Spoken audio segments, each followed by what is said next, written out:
And then he got even higher, and then the guitars got stronger, and the drums got stronger, and everything came in at the same time. Welcome back to Dastardly Hamster, where we try to convert each other into fans of our favorite bands. So, Liam, you just listened to 3 songs in a row that you liked by The Doors, which means I get to play you a one-off song. And I actually wasn't planning to show you this song yet, but you remarked about the organ music that is in The Doors. So I said, hey, let's go see another band that uses organs. Deep Purple is another one of those 60s bands that has reverberated throughout history, changed everything, one of the best bands of all time.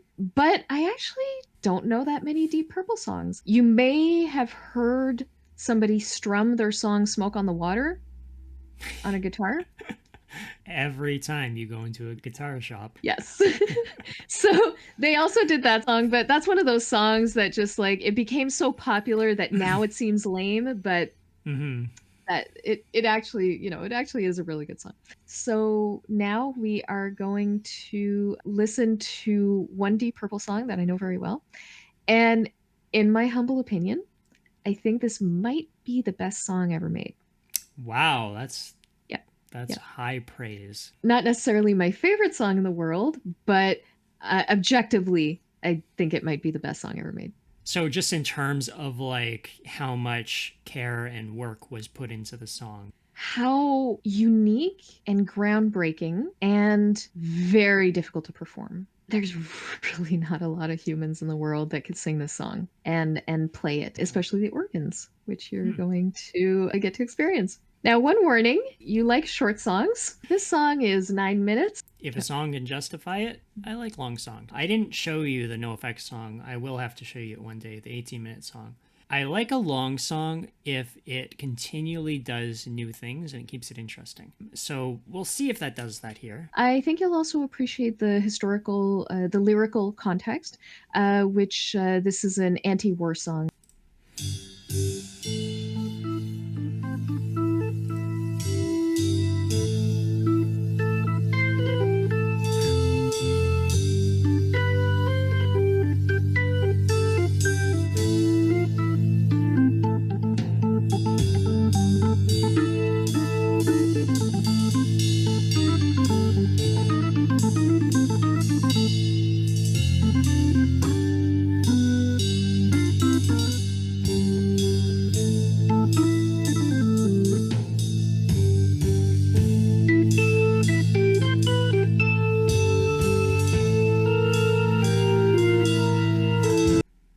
What happened there? What? It's creepy, but that's what he meant to do. Okay. There's a purpose for everything.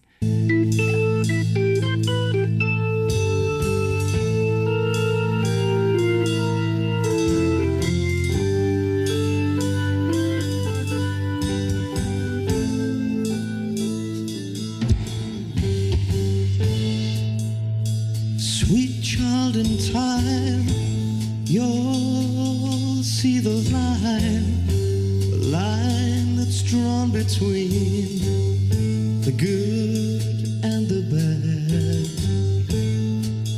See the blind man, yeah, he's shooting at the world, bullets flying, oh, taking toll.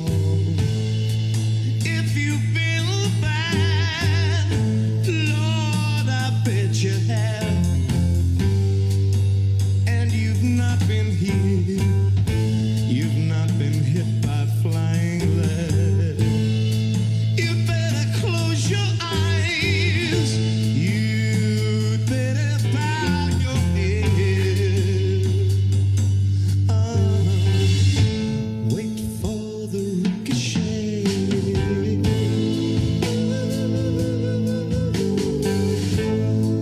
I like how he's like trying to intimidate the camera there. We're slowly building. Normally, I wouldn't like an intro this long, but I feel like we're building up to something. I'm feeling like more instrumentation is going to come in. I feel it's going to get more powerful. The singer he's good.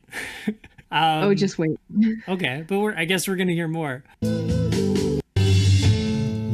for the ricochet.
Okay, that was really cool. So I like screaming.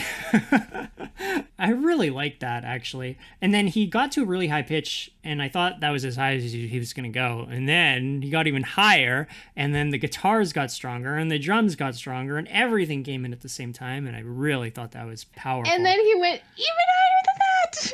I knew we weren't going to stay at that same pace the whole song. I'm happy that we've gotten to where we are right now, and we're only 3 minutes in, so we still got time for more things to happen. So I'm super curious what's coming after this.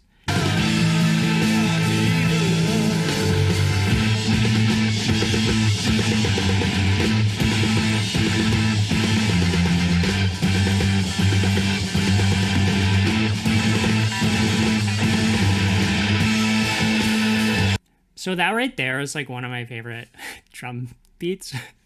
Just where you go, do, do, do, do, do, do, do, do. Like, I love that. Military drumming. Yeah. I also love that military drum sound. I don't know why, but it must be motivational by its nature. Well, the thing is, like, you only hear that drumming in a very different type of atmosphere. Like when you hear that, it's like at a military parade or something, right? Or a tribunal or whatever it is. That's not like hard rock like this. And so I think when you put like the military drumming with strong guitars, it's really powerful. It really sends a message. And especially because this song is about the Vietnam War, it has an additional message. It makes sense.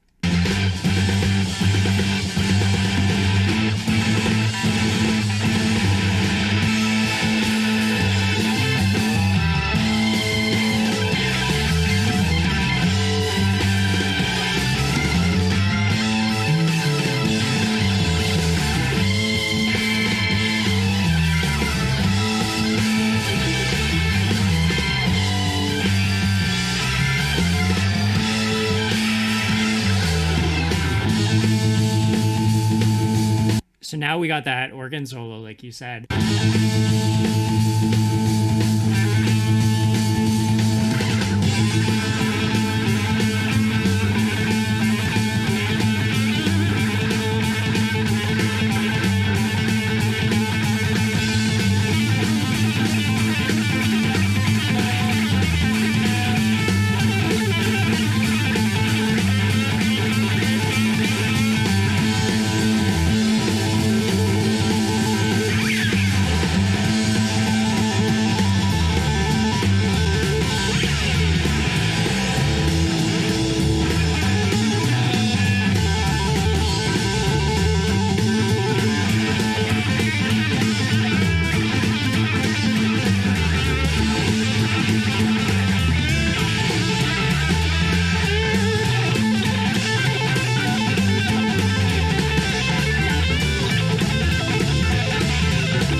Wow.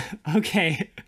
That was cool. I have a lot to say about that solo, actually. Okay, number one, that was so fun. Like, they were just rocking out. And, like, I think at one point, I don't know if that was the organ and the guitar going at the same time, but it sounded like, because you had the guitar doing the solo, and then you had another instrument. It might have been another guitar or the organ that was going at the same time, and it was playing the same notes. Yeah, it was the organ. Okay, Yeah. That's cool. That was really awesome. And then the other thing I really liked is that, and this is probably what comes from playing it live, is that normally in the studio versions, when they record, everything's recorded to a click track, and the click track just, maintains the pace, right? But this, he keeps getting faster and faster, right? Like the drummer is like speeding up, and then the soloist is like trying to keep up to him. Then the drummer slows down a bit, and then he gets faster again. It's not going to a steady beat, and I love that, or a steady rhythm. That was such a fun solo. That was really good. They justified that solo. Good. Yeah. Yeah. Well, two solos. First, we got the organ solo and Yeah. then the guitar solo. Yeah. And for someone who normally doesn't like any solos, I'm really, really glad that you like this. When did I say that? I like solos. My issue with solos is if they're long. And if they're really long, then they need to justify themselves. This one justified itself. Sometimes when I listen to a solo, it doesn't feel like it ends when it should have. Like there was a point it should have ended and it keeps going. It's like, no, you should have ended on that high note. And by high note, I don't mean like literally a high note. That was the note that would have been the perfect time to end that solo, and you just kept going. And you've overstayed your welcome. I don't feel that about this solo. I felt like this kept adding things to it that made it interesting to me. This was a perfect solo. That's awesome. Yeah. I'm so glad to hear you say that. It also matches with the lyrics. This is a song about someone who's going crazy with Right. PTSD or shell shock. Yeah. I don't know what they called it at the time. Shell shock, I think, is more World War One. But that's what the point of those solos were: the speed increasing, someone stuck in that traumatic loop, and getting this feedback where things are just increasing in intensity and getting worse and worse, and speeding up and feeding on itself.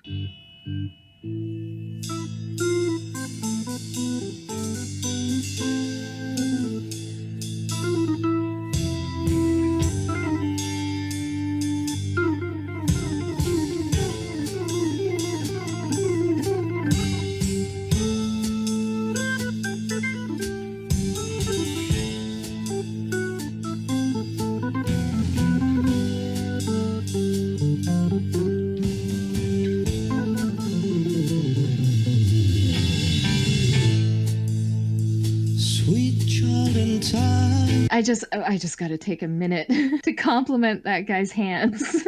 It's so incredible to see somebody with that kind of dexterity. I just find it so amazing because, like I type all day. I type so hard and it hurts my hands. And when I see the way his hands dance on the keyboard, I just go like, see, that's somebody that's going to be able to play for the rest of their lives. What he's playing sounds a lot like that bee song. That part where he was doing that, it sounded like bees, which I think also goes into the meaning of the lyrics of being stuck in a swarm of just constant noise and busyness and not being able to calm things down. Even though we slowed the song down so much, we've still got this swarm of trauma that this protagonist is stuck in.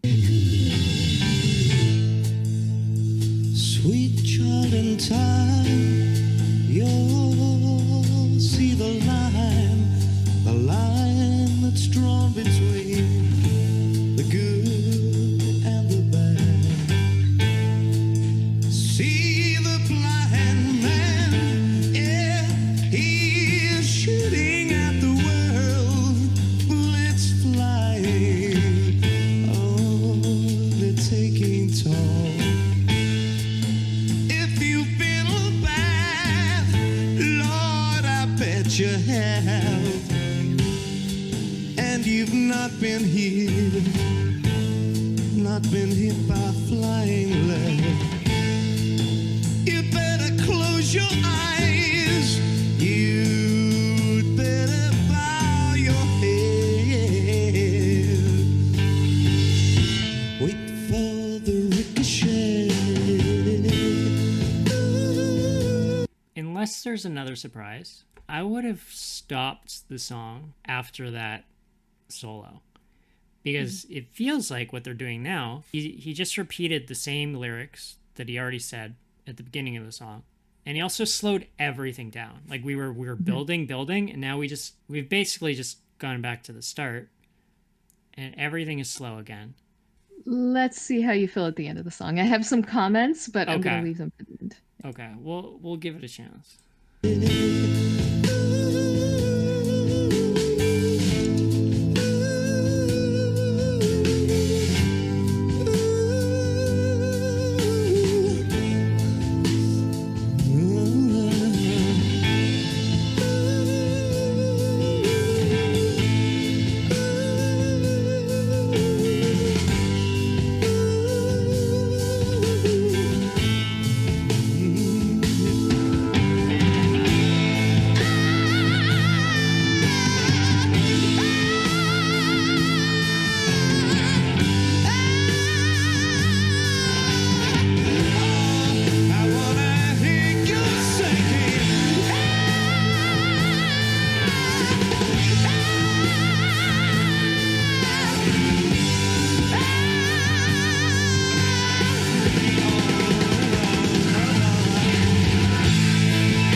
Okay, I did like that ending. Good. But man, I was so ready to give this song a 5 out of 5, and now I don't know if I can. How about you let me advocate for the song Okay, first? go for it. Okay, so first of all, I think this is one of the least repetitive songs, definitely from this era. At the time, there was so much more repetition than this, right? You'd have a 2.5 minute song and they'd repeat the chorus 8 times. I think it's okay to give them a pass on repeating something twice in a 9 minute song. Also, the part that he repeated is one of the most difficult things to sing in the entire world. I think it needed to be in the song twice for it to rise to full greatness, to be like, hey, that wasn't a fluke. I actually can do this twice. And in terms of the meaning of the song, I think that the what that gets across is, like you get this thought process from this protagonist. And then you have them completely derailing, getting worse and worse until their mind is too full and they can't escape this cycle of negative emotion and memories. And then it escalates, escalates, escalates. And then by repeating that part of the song, it's kind of like that clarity you get after a breakdown, where your head becomes so filled with everything and it just piles on and piles on. And at one point, you kind of go past your limit and you have to stop and go, here's the core of my problem, right? Right. Throw everything else away. This is what the problem is. The solution that this protagonist comes to is suicide. They focus in on the problem and decide by going through it again, all they do is get back to the same result of that craziness at the end, where it becomes intense again. Instead of repeating that cycle like a third time, the protagonist commits suicide. I think this song can be excused repeating something one repetition. I don't think that should stop it from getting a 5 out of 5 hamsters. So here's my issue. And I actually did say this earlier, is I don't mind when short songs have repetitions, because that's what I'm looking for. If I have a long song, I really want it to justify me getting to the end of it. Now, I will say this. If this had changed the instrumentation for the second time it repeats that, I would have been fine with it. I mean, like, cool, they're doing something different the second time around. But it was the same instrumentation too. But I think the reason I'm so disappointed is because, like, I'm looking at the lyrics here. This is what it says on the lyrics page. It says verse 1. I'm like, cool, that's just verse 1. I can't wait for what's next. There was nothing else. This song is just verse 1. That's it. That's all you got. Not exactly. At the end, it does deviate a little bit where he's talking about... yes, for like a couple seconds, right? Like, it's a very quick outro. But other than that, this song is just verse 1. And so that's why I'm disappointed, just because I wanted more. But everything said, most of what I heard was really good. This was an amazing song. I love the solos and I love the build up. And then I really love the outro too. I thought that was all great. So I'm still going to give this a 4 out of 5 ham stars. It's a really good song. How can I not love it? I once again push back on that. I think you're wrong. Well, it's an opinion. No, I think your opinion is wrong. Okay. What would you think if during the second time the instrumentation was a bit different? I think that would have been fine, but I do think that because of the meaning of the song, there needed to be some kind of way to bring it back. If they had changed stuff, maybe it would have been better, but would it have had the same impact and the same message? I don't know. I know. I'm just saying that, like, I was so pumped after that solo. I was thinking, okay, I can't wait to see where this goes next. And then we just did verse 1. Like, oh, okay. I hear what you're saying, and I get where you're coming from, but I think you're wrong. Okay. And then my rating, at minimum, is 6 out of 5 ham stars. I'm not... Deal with it. You can put a 5, yeah. But everyone who's hearing me, be warned. This song is a 6 out of 5 hamsters. Please, in the comments, tell Liam why he is so wrong. Just tear me apart. Be ruthless. Tear him apart. But give me a like. Like the video for Mika's sake. Because if you dislike it, she gets to dislike too. Even if you don't like me, she still has to feel the downpour of that. So be nice to her. Don't punish me, but punish him in words. Yeah, I mean, I only gave it a 4. Which does increase engagement, but comments. Mean Yeah. comments. Go. Okay. Well, that's it for us, ham stars. Spin your wheels down to that subscribe button. And give us a dastardly thumbs up.